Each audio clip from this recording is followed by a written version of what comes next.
Good morning, guys. Hope you're doing well. Today we'll look at behavior of graphs and rates of change of functions or of graphs. So the average rate of change of a function is simply change in output divided by its change in input. It's too fast. And change in output would mean delta y divided by delta x. Delta y means change in y, which is y2 minus y1, x2 minus x1. And y2 typically means the value of the function when the x value is 2. For the second x value. And y1 is the value of the function for the first x value. So really that's how we compute the average rate of change of a function. Let's look at an example here. If I want to find the average rate of change of the function, it will be delta y out of delta x, which remember is fx2 minus fx1 divided by x2 minus x1. And if I substitute for the values of fx2, remember this is my x1 and this is my x2 because it's 2009 and 2007. This is going to be my y2 and y1. So it's y2 minus y1 2.84 divided by x2 minus x1. You guys can compute that, but I think the answer you'll get will be negative value. The negative value that you're getting simply means that the rate of change is a decreasing rate of change, so that the function is decreasing between 2009 to 2007, which in this case means that the price of gasoline is going down between those 2 years. Now, I know you might be wondering that this formula for rate of change of a function, delta y divided by delta x, looks a lot like the formula for slope, which we used in 9th, 10th grade. And you're right, it looks a lot like it. Actually, it's exactly the same formula we used. The only difference is I cannot compute this rate of change as the rate of change for the whole entire function, because if it was the slope of the function, it would have to be the same for a linear function. The slope would have to be the same for these 2 years, for these 2 years, for those 2 years, and at the same time the same for all of these years. But that's not the case, because this rate of change is changing itself for each different year. The changes are not the same. That's why we're using the idea of the average rate of change to give us an average idea of how this price of gasoline is changing over this, 7-year period. Yes, that's just a little bit why it's different from, why it's not exactly the slope, because it's changing at each different point. Or basically that function wasn't a linear function. Let's look at this one again. If I want to find the average rate of change or the rate of change of the function from 1 to 4, remember fx2, fx1 out of x2 minus x1. This is my x2 and this is my x1. And if I am trying to find the value of the function when x is 4, from here the value of the function I think is 3.5. And the value of the function when x is 1, I think is 5, or I can see very clearly that it is 5, divided by 4 minus 1, which still gives you a negative answer. Again, that negative answer tells you that this function is decreasing over the interval from 1 to 4, right? Now, I hope you remember, just taking you back a little bit, if you have a line that kind of looks like the left hand, then that line has a negative slope. And a line that looks like the right hand, that line has a positive slope. So if you look at this function, as it's going from 1 to 3, if I try to estimate this as a straight line, it would kind of look like the left hand, which is a negative slope, which really tells you that this function is decreasing over this interval. What does that mean is that these y values of the function are going down. They're going down as the x values are going up for this function over this interval. So over this interval, it's decreasing, yes. And over this interval, the y values now start going up as the x values continue to go up. So y value is going up, x value is going up, that's increasing. Y value is going down as x values go up, that is decreasing. Now this function is decreasing from 1 to 3, but it's increasing from 3 to 4. However, there is more decrease than increase, or there is more taken away than is given, which generally tells you that between that interval the function is decreasing. Moving on, average rate of change of this function for this interval, so the 2 will be my x1, the 4 is my x2, and if I want to find the rate of change, again, delta y out of delta x, which is fx2 minus fx1 divided by x2 minus x1, which is a substitute for x as 4, that will be 4 squared minus 1 over 4, then substitute for x as 2, 2 squared minus 1 over 2, everything divided by 4 minus 2. You guys can simplify this. I can try to help a little bit, but if I simplify the first bracket, this one right here, I think I'll get 63 out of 4, because 4 times 16 is 64 minus 1 is 63. And if I simplify this second one here, I should get 8, 4 times 2 is 8 minus 1 is 7 out of 2, which I can continue. You guys can work this out. You remember your algebra, so you can work this out quite nicely. If you get a positive, that means that that function is increasing over that interval. If you get a negative, the opposite. All right, average rate of change of this function. Again, start with the definition. fx2, fx1. I'm only writing this over and over again so that you become as familiar with it as possible, but you don't need to write it out each time. So substituting for the second x value, because this is x2, so substitute for x2, I'll have 3 into 2 plus h squared minus 2. That's the value of the function when x is 2 plus h, minus, substitute the value of the function when x is 2, or x1. That will be 3 times 2 squared minus 2. 2 squared. Everything divided by 2 plus h minus 2. When I expand this, I will end up with 3 into 4 plus 4h plus h squared, plus brackets minus 2 minus 3 times 4 is 12 minus 2 is 10, divided by 2 plus h minus 2, I'm only left with h. So 3 times 4, when that goes inside the bracket, I'll end up with 12 plus 12h plus 3h squared. Like that better. 3h squared minus 12. Everything divided by h. I see a positive 12 and a negative 12, so they cancel out. And I'm left with 12h plus 3h squared, all divided by h, which I can simplify because h is common into 12 plus 3h, all divided by h, at which point I can cancel out the h. Then I end up with 12 plus 3h, or if you want to look very mathematical, you can write 3 into 4 plus h.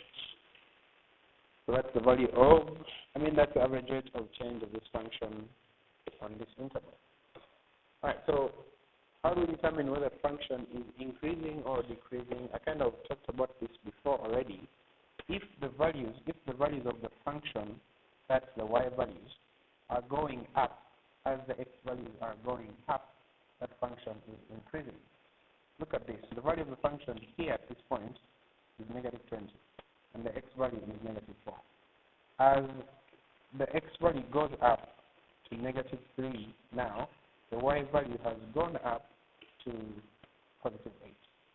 As the x value goes up again to negative 2, the y value has gone up to 16.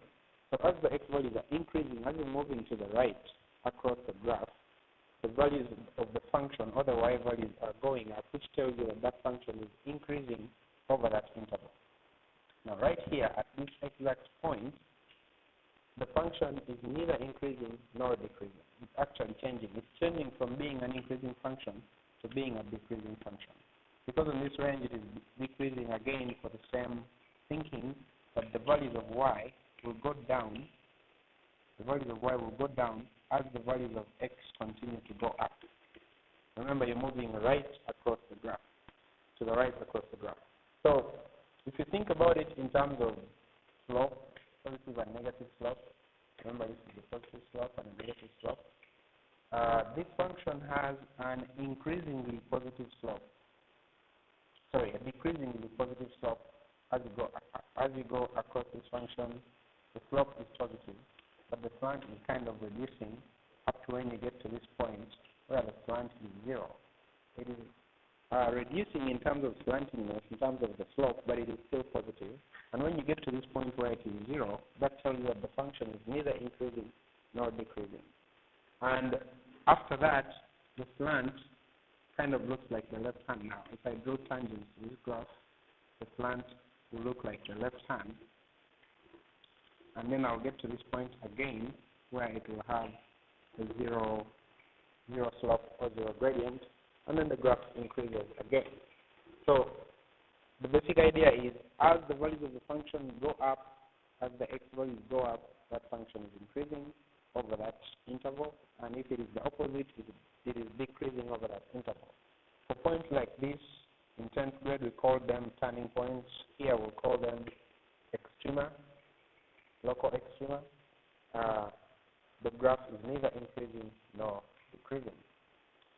Alright, so this is just basically what this is saying, that the function is increasing on the interval fb, all the values of the function for input value b, which are greater for input value a, if b is greater than a. So this is basically telling you that as the x values increase, think of this as x2 and this as x1, as those x values increase, then the values of the function that correspond to those input values will also be increasing. Because as x goes from x2 to x1, the output value for x2 will be bigger than the output value for x1, which has been demonstrated over this region and which is what I just explained.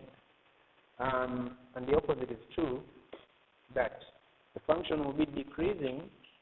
For example, in this section it is decreasing if, as you continue to go to the right, the output values are lower for increasing input values. I hope you see the difference in the arrows here. Before, you had this arrow going up and that arrow going to the right. That means the function is increasing. So here you have this arrow going down. This is going to the right. That function is decreasing. Basically telling you that the output values are decreasing as the input values are increasing. All right, so local maxima, I've talked about this already. A local maximum is the point where the graph changes from increasing to decreasing, where the behavior of the graph changes from increasing to decreasing. That point is called a local maximum. And it is called a local minimum, where the opposite is happening, where it's changing from decreasing to increasing. So for this graph, the local maximum is this point when x is -2 and y is 16. And the local minimum is the point where x is 2 and y is -16.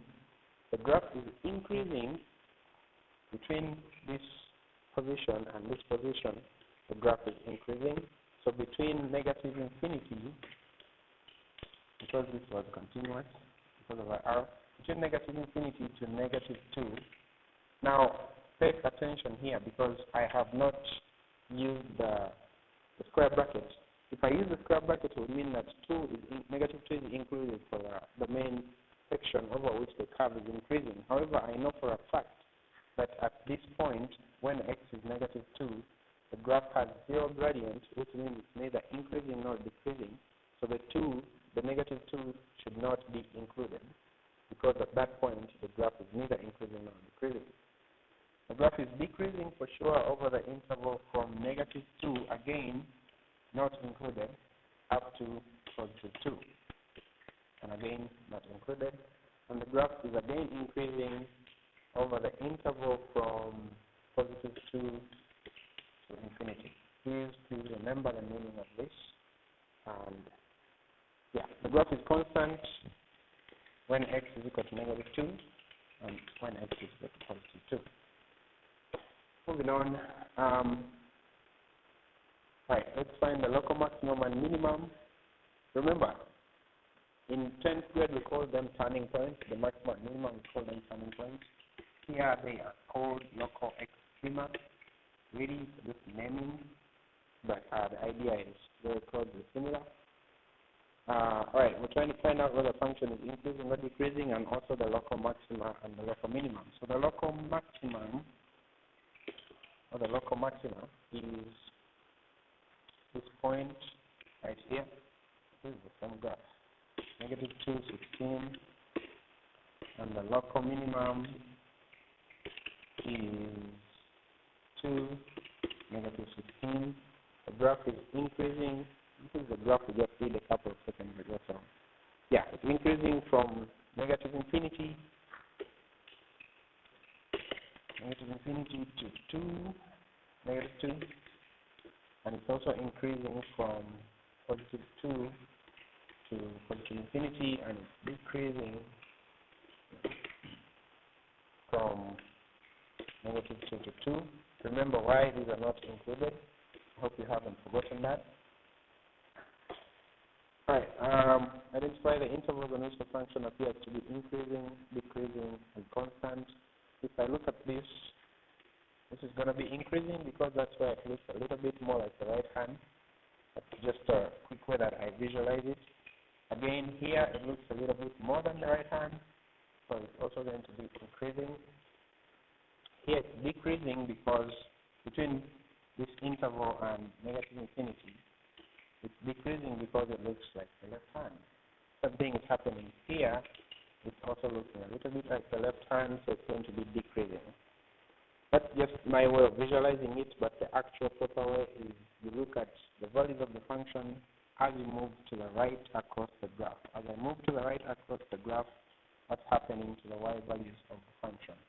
If they're going up, the function is increasing. If they're going down, the function is decreasing. So this function is increasing between 1 and 3, and it's also increasing between 4 and positive infinity.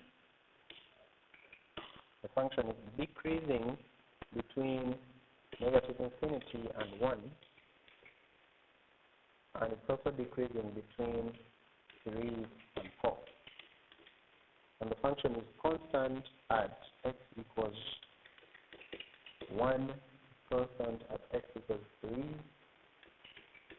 and it's also constant at x equals 4, because it's at those points that you have extrema, or turning points. At this point you have a local minimum, at this point you have a local maximum, and then at that point you have another local minimum. Moving on. Absolute maximum and absolute minimum are simply the highest or lowest values that the function can have over a specific domain. So if you look at this graph, the way it's graphed, the highest possible value it can have over this domain is y equals 2.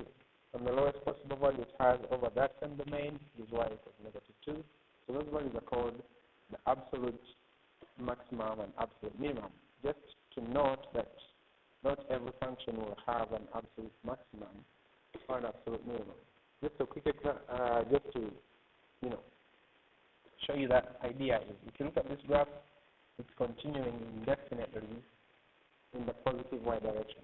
So this graph will not have an absolute maximum, but its absolute minimum, according to this, is the negative 1. Alright, so how do I find absolute maximum and minimum? And just look for the values of the function that are higher or lower than any other value of the function over that domain. So that's what this statement is telling you. The absolute maximum of a function at any input value is the value of the function at that value where that value of the function is greater than any other value of the function for the same domain. And the absolute minimum is the same idea, that value of the function that's lower or smaller than any other value of the function at, in that same domain.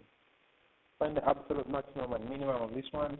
Just by looking at it, I can see that this graph has two local maxima. Yeah, turning two maximum points. It has 3 turning points. It has 3 extrema, but it has 2 turning points. And those 2 turning points, 2 maximum points, two maxima, or local maxima, correspond to the highest value of the function. So the